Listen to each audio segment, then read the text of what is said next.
예, 안녕하세요. 마더텅 생활과 윤리 배준호입니다. 자, 오늘 볼 건 사회정의와 윤리입니다. 자, 그래서 뭐 첫 번째 나오는 내용은 개인윤리와 사회윤리 나오는데 뭐 특별히 어려운 건 없습니다. 뭐 시험에 뭐 출제되는 부분도 아니고 그냥 쓱 읽어보시면 되겠습니다. 자, 시험에 출제되는 건 어디서 출제되냐면 이 니부어라는 사람에 대해서 출제됩니다. 니부어. 이 니부어라는 아저씨가 뭘로 유명하냐면 그 책 쓴 걸로 유명해요. 그래서 그 책 제목이 뭐냐면 바로 도덕적 개인과 비도덕적 사회 또는 뭐 여기는 비도덕적 집단 이렇게 나와 있습니다. 다시 뭐라고요? 자, 도덕적 개인과 비도덕적 집단, 뭐 비도덕적 사회 이렇게 표현을 합니다. Moral Person and Immoral Society 뭐 이런 책인데 이 책에 나오는 내용들이 이제 오늘 배우는 내용이 되겠습니다. 근데 책 제목에서도 좀 드러나죠. 도덕적 개인과 비도덕적 사회. 즉 무슨 얘기냐면 개인들은 도덕적이라고 할지라도 그 개인들이 만든 사회는 그 개인들이 모여서 만든 집단은 뭐 할 수도 있다? 비도덕적일 수 있다라는 게 이 책에서 강조하는 내용입니다. 자, 어떤 내용인지 한번 좀 살펴볼게요. 여러분 우리 한번 생각해 보자고요. 우리 개인들이 모여서 집단을 이루는데 여러분 우리 개인들이 모여가지고 뭘 이룬다? 집단을 이루게 되죠. 자, 개인이 이렇게 집단을 이루잖아요. 그럼 우리 개인들은 이기심도 있고 이타심도 가지고 있는데 이 개인들이 가지고 있는 이기심이 집단이 되면 어떻게 되냐면 강화가 됩니다. 강화되고 증폭되게 돼요. 자, 무슨 얘기냐면 여러분 한번 생각해 보자고요. 우리 뭐 중학교 때나 이럴 때 막 친구들 괴롭히고 따돌림 시키고 뭐 이런 친구들 있잖아요. 뭐 그런 친구들, 뭐 예를 들면 뭐 그런 날라리 친구들, 뭐 일진이라고도 하죠. 이제 그런 친구들도 아무리 나쁜 애라고 할지라도 자기 혼자서 누굴 괴롭히거나 막 이러지는 잘 않아요. 자기 혼자 있을 때, 뭐 예를 들면 1대1로 있을 때, 자기가 괴롭히는 친구랑 1대1로 있을 때, 그럴 때도 막 괴롭히는 친구는 별로 많지는 않습니다. 그런데 언제 이렇게 학교 폭력이 발생하고 어떤 왕따가 일어나고 누군가를 괴롭히는 게 이런 게 언제 일어나게 되냐면 그 누군가를 싫어하는 사람들이 누군가를 괴롭히려고 하는 사람들이 모였을 때 발생을 해요. 모였을 때. 자, 혼자서는 인간이라는 게 어떤 누구를 미워하고 어떤 누구를 싫어하고 누구를 괴롭히려고 하는 마음이 혼자 있을 때는 그렇게 강하지 않은데 이런 마음을 가진 사람들이 모이면 그 마음이 어떻게 된다는 겁니까? 증폭된다는 거예요. 증폭된다. 그래서 우리 개인들이 가지는 이기심은 어떻게 된다? 집단을 이룰수록 어떻게 돼요? 강화되고 어떻게 된다? 증폭된다라는 얘기죠. 여러분 이해되시죠? 충분히 뭐 이해하실 수 있을 것 같아요. 여러 가지 사례들을 막 겪어보셨을 거 아니에요. 우리 개인들은 윤리적 행동, 혼자서는 뭔가 윤리적 판단 이런 거를 하기가 수월한데 뭔가 집단을 이루게 되면 그 집단이 어떤 윤리적 판단을 하기는 상당히 어려워진다. 이게 니부어의 생각이 되겠습니다. 집단은 그래서 개인보다 훨씬 더 뭐하다? 이기적이다. 그래서 니부어가 얘기하는 건 이거예요. 집단은 그래서 기본적으로 이기적이에요. 집단은 늘 이기적 요구를 가져요. 근데 개인은 도덕적일 수 있다 그랬죠. 그래서 개인들은 이기심도 가지지만 이타심도 가지기 때문에 그래서 개인의 도덕성과 집단의 이기적 요구 간에는 뭐가 존재한다? 갈등이 존재한다. 라는 얘기입니다. 자, 예를 들면 뭐 집단의 이기심이 가장 극명하게 드러나는 것은 뭡니까? 여러분, 국가 간의 전쟁입니다. 어떤 국가 간의 전쟁이 일어나도 그 개인들은 뭐 예를 들면 뭐 영화 같은 거 보면 많이 나오잖아요. 나의 적군이라고 할지라도 그 개인들은 어떻게 돼요? 윤리적으로 막 대해서 우정도 싹트기도 하고 막 이런 경우들이 있죠. 적군인데 막 치료해주고. 근데 국가의 명령은 뭐야? 적군을 뭐 하라는 거야? 죽이라는 거죠. 이런 집단의 이기적 요구와 그래도 뭐 적군이지만 저 사람들도 인간이고 우리가 좀 고려해야 될 그런 사람들인 건데 라고 하는 어떤 개인의 이런 도덕성 간의 갈등이 존재할 수밖에 없다. 이런 얘기입니다. 그래서 개인은 도덕적일지라도 도덕적인 사람들이 만들지라도 그 도덕적인 사람들이 모였을지라도 그가 속한 집단은 뭐 할 수 있다? 비도덕적일 수 있다. 이런 얘기입니다. 제 말 이해되시죠?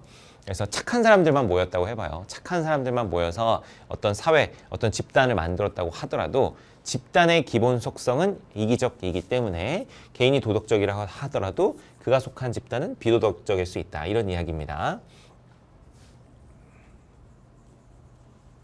자, 뭐 또 예를 하나 들어볼까요, 여러분? 예를 하나 들어보면 뭐 예를 들면 옛날에 미국에서 한 10년 정도 됐는데 10년 전쯤 전에 이제 미국의 조지 부시라는 대통령이 있었는데, 조지 부시 대통령.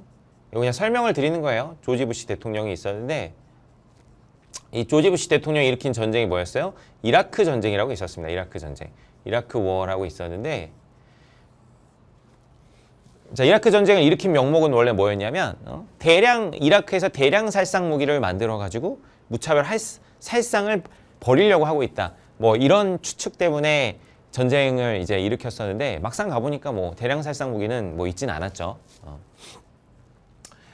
결국에는 어떤 미국의 어떤 석유를 향한 이권 다툼과 또 조지 부시가 군수업자 출신이었기 때문에 군수업자들의 로비나 뭐 이런 것들이 작동해서 벌어진 전쟁으로 알려져 있습니다. 그래서 뭐 일단 우리가 그런 면면만 보더라도 이 정의는 부정의한 전쟁이다라고 이렇게 생각할 수가 있겠죠. 그런데 세계에서 가장 이제 선진화된 그런 사회에 살고 있는 교양 수준이 높은 미국인들이 당시에 이 이라크 전쟁에 대한 지지율이 굉장히 뭐였다는 거예요? 지지율이 높았다라는 거예요. 그 국민들의 어떤 교양 수준이나 도덕성 수준이 상당히 높았을지라고 하더라도 결국에는 그 사회가 일으키는 어떤 이라크 전쟁 이런 거에 대한 지지는 어땠다는 거예요? 굉장히 높았다라는 거예요. 그래서 개인들이 도덕적일지라도 그가 속한 집단은 뭐 할 수 있다? 비도덕적일 수 있다. 이런 얘기입니다. 뭐 그렇다고 뭐 미국인들이 다 도덕적이라는 얘기는 아닌데 보면 시민윤리 의식이나 이런 것들은 성진국이니까 상당히 발달했잖아요. 이제 그런 맥락에서 말씀을 드리는 겁니다. 그래서 개인은 도덕적일지라도 그가 속한 사회는 비도덕적일 수 있다. 그런데 사회 구조의 도덕성은 개인행의 도덕성에 의해서 강한 영향을 줍니다. 그래서 사회 구조가 사회는 기본적으로 뭐라고요? 이기적이기 쉽다고요. 그래서 그 사회 구조의 이기성을 좀 완화할 수 있는 정의로운 사회 구조를 좀 만들면 개인이 어떤 가지는 이타적인 마음들을 잘 발휘할 수가 있게 됩니다. 그래서 사회 구조의 도덕성은 개인행의 도덕성에 영향을 준다 이렇게 볼 수가 있고요. 자, 부정의는 왜 생기냐면 여러분 부정의가 왜 생기는지 한번 살펴볼게요. 자, 부정의는 집단 간 힘의 불균형으로 생겨요. 자, 부정의 원인은 여기 뭐 이렇게 길게 나와 있는데 그냥 쉽게 얘기하면 집단 간 힘의 불균형으로 생깁니다. 집단 간 힘의 불균형이 원인이다. 자, 집단은 이기적이라 그랬죠. 자, 집단은 이기적이라 그랬어요. 자, 그러면 보세요. A 집단은 힘이 열나 세고 B 집단은 힘이 적어요. 그러면 A 집단은 힘이 강하니까 자기들이 강한 힘을 이용해서 뭔가 이득을 취하려고 하겠죠. 그래서 B 집단을 뭐 할 거야? 괴롭힐 수밖에 없다라는 거예요. 집단은 이기적이니까. 그래서 집단 간 힘의 불균형, 이렇게 A와 B처럼 집단 간 힘의 불균형이 발생하면 이렇게 A 집단이 B 집단을 괴롭히는 뭐가 발생할 수밖에 없다? 부정의가 발생할 수밖에 없다라는 겁니다. 그래서 이런 힘의 불균등한 분배로 뭐가 발생한다? 부정의가 발생한다는 거예요. 이런 부정의가. 그래서 이런 문제를 해결하려면 여러분, 이런 문제를 해결하려면 어떤 개인의 도덕적 선의지 고양, 뭐 이런 양심이라고 볼 수 있겠죠. 개인의 어떤 양심 고양, 이것만으로는 문제를 해결할 수가 없습니다. 그래서 이 도덕적 선의지 고양이 사회정의 실현에는 기여할 수 있어요. 당연히 기여할 수 있지만 한계가 있습니다. 한계가 있다. 자, 예를 들면 어떤 사회에 조직폭력배가 굉장히 활개치는 사회가 있다고 해봅시다. 그럼 조직폭력배들한테 야, 니네 그렇게 살면 안 돼. 니네 양심을 키워야지. 이렇게 어떤 도덕적인 방법만 쓴다고 해서 그들이 말을 듣겠어요? 그렇지 않죠. 물론 그게 아주 의미가 없다는 것은 아니지만 일정 부분 기여할 수 있겠죠. 사회적인 실현에 일정 부분 기여할 수 있으나 그것만으로는 사회 문제를 해결할 수가 없습니다. 자, 그러면은 사회 문제는 어떻게 해야 되느냐? 자, 사회 문제는 뭘로 해결해야 된다? 정책적 노력과 제도 개선을 통해서 해결해야 된다. 정책적 노력과 제도 개선. 이거를 뭐라고 표현하냐면 이거를 강제력이라고 표현해요. 리버는 뭐라고 표현한다? 자, 강제력이라고 표현하는 거예요. 어떤 도덕적인 수단, 양심에 대한 호소, 대화, 타협 이걸 넘어서서 어떤 사회적인 힘을 발휘해야 된다는 거예요. 강제력. 그거를 리버는 강제력이라고 표현을 했습니다. 강제력. 자, 리버의 핵심은 이 강제력입니다. 강제력. 자, 그래서 집단의 비도덕성, 갈등을 극복하기 위해서는 자, 도덕성의 통제를 받는, 도덕성의 통제라고 하면 이걸 선의지라고 볼 수 있어요. 그래서 선의지의 통제를 받는 뭐가 필요하다? 강제력이 필요하다. 이런 얘기입니다.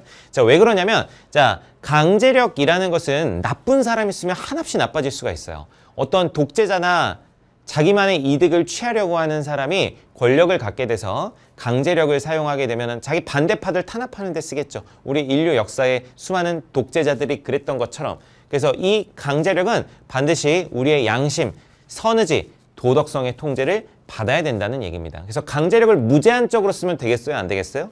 안 됩니다. 사회 문제를 해결하기 위해서 강제력이 반드시 필요하긴 하지만 그것은 선의지의 통제를 받아야지 무제한적으로 사용하면 안 되겠습니다. 그래서 이런 강제력의 필요성을 중시했고, 자, 그런데 여러분 강제력을 쓸 때 있잖아요. 강제력이라는 것은 어쨌든 누군가에게 강압적으로 어떤 명령을 내리고 그것을 따르게 하는 것을 강제력이라고 우리가 표현을 합니다. 그래가지고 이 강제력 사용하는 것에 대해서 좀 껄끄러워하는 사람들이 있어요. 강제력 사용을 껄끄러워하는 사람들을 여기 양심적인 사람이라고 표현이 되어 있는데, 자, 이런 사람들을 도덕주의자들이라고 그래요. 니보가 살았을 때 이런 사람들이 되게 많았대요. 도덕주의자들. 도덕주의자. 이 도덕주의자들은 뭐냐면, 그래서 사회의 문제를 다 뭘로 해결할 수 있다? 이런 도덕으로 해결할 수 있다. 자, 도덕주의자들은 뭘로 다 해결할 수 있다? 사회 문제를 도덕으로 해결 가능하다고 보는 사람이에요. 사회 문제를 도덕만으로 해결 가능하다. 도덕만으로 해결하려고 하는 사람들이 도덕주의자들이에요. 도덕성이 되게 높은 사람들이죠.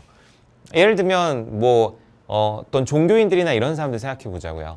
그래서 뭐 예를 들면 조직폭력배를 소탕하기 위해 가지고 이제 강제력, 경찰력을 동원하고 어떤 법의 심판을 내리려고 하는데 도덕성이 매우 높은 사람들, 뭐 어떤 고상한 신부님들, 목사님들, 스님들 같은 분들은 어떻게 하겠어요? 조직폭력배도 뭐 사랑으로 감싸야 된다. 뭐 이렇게 얘기하실 수도 있잖아요.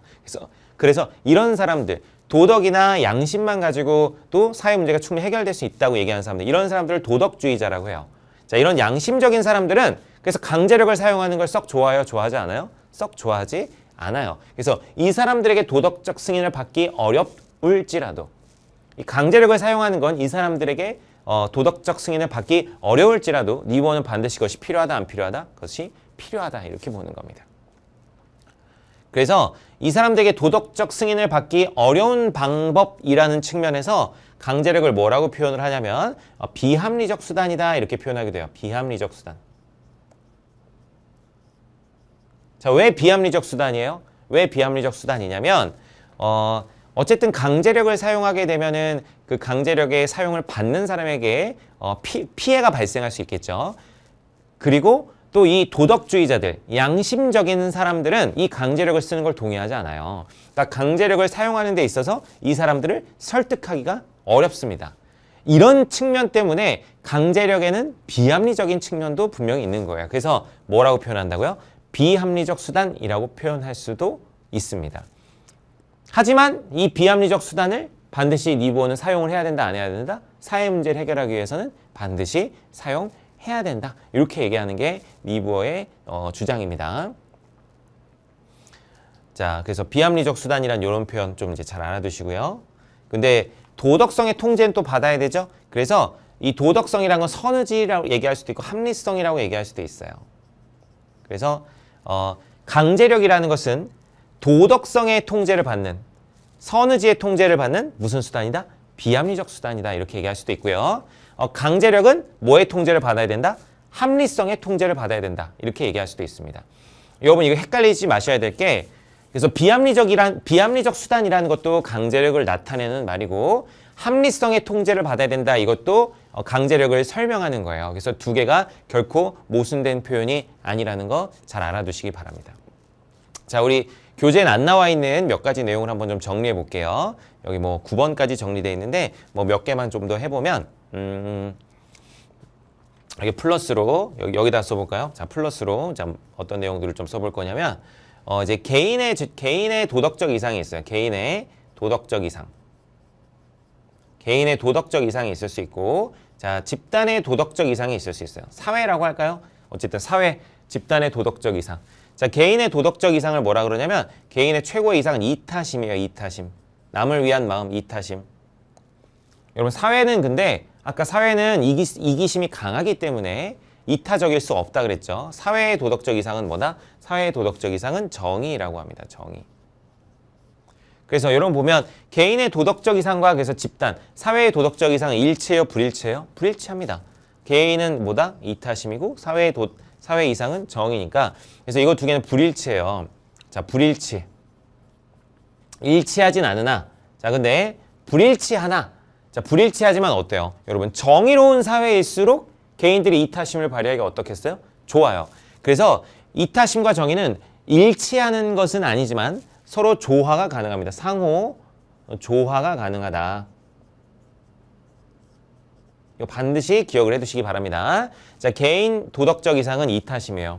남을 위한 마음까지 가는 것이 우리가 추구해야 될 최고의 도덕적 이상이고 집단의 경우에는 뭐다? 어떤 사회의 공정함 그리고 사회의 어떤 정의 이것이 집단의 이상이라고 볼 수 있는데 이거 두 개는 불일치하지만 서로 조화가 가능하다는 거 반드시 이해해 두시기 바랍니다. 왜? 정의로운 사회일수록 개인들이 이타심을 발휘하기가 뭐 할 테니까? 좋을 테니까 그렇습니다.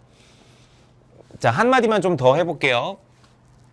자, 여기 개인의 도덕적 선의지 고양은 사회 정의 실현에는 한계가 있다 그랬죠. 자, 그럼 한번 또 질문을 한번 해보겠습니다. 그렇다면 개인 간의 문제, 개인 간 갈등의 문제는 이렇게 어떤 선의지 고양만으로 해결이 가능할까요? 아니면 개인 간 문제에도 강제력이 필요할까요? 여러분 정답은 개인 간 문제는 양심만으로도 해결이 가능합니다. 개인은 도덕적이니까. 그래서 여기 하나 또 정리해보면 개인 간 문제는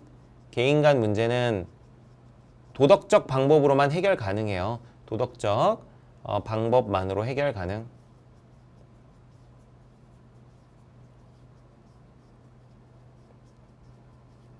그래서 개인 간 문제는 어떤 양심의 문제로만 해결이 가능합니다. 근데 집단 간 문제는 자, 거듭 말씀드리지만 집단 간의 문제는 이런 양심만으로는 해결이 된다, 안 된다? 안 된다. 자, 또 예를 들어 볼게요.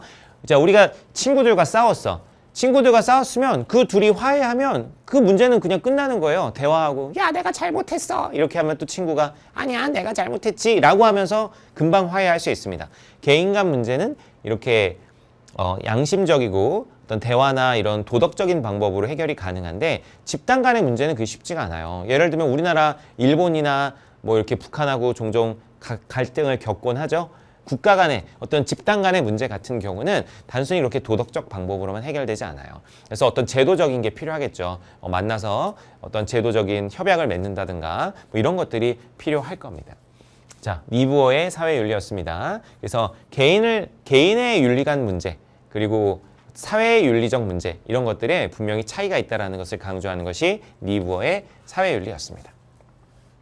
자, 넘어가도록 하겠습니다. 사회정의 분류 이런 건 이제 다음 단원에서 좀 볼 테니까 다음 단원에서 보고요. 문제를 좀 풀어보도록 하겠습니다.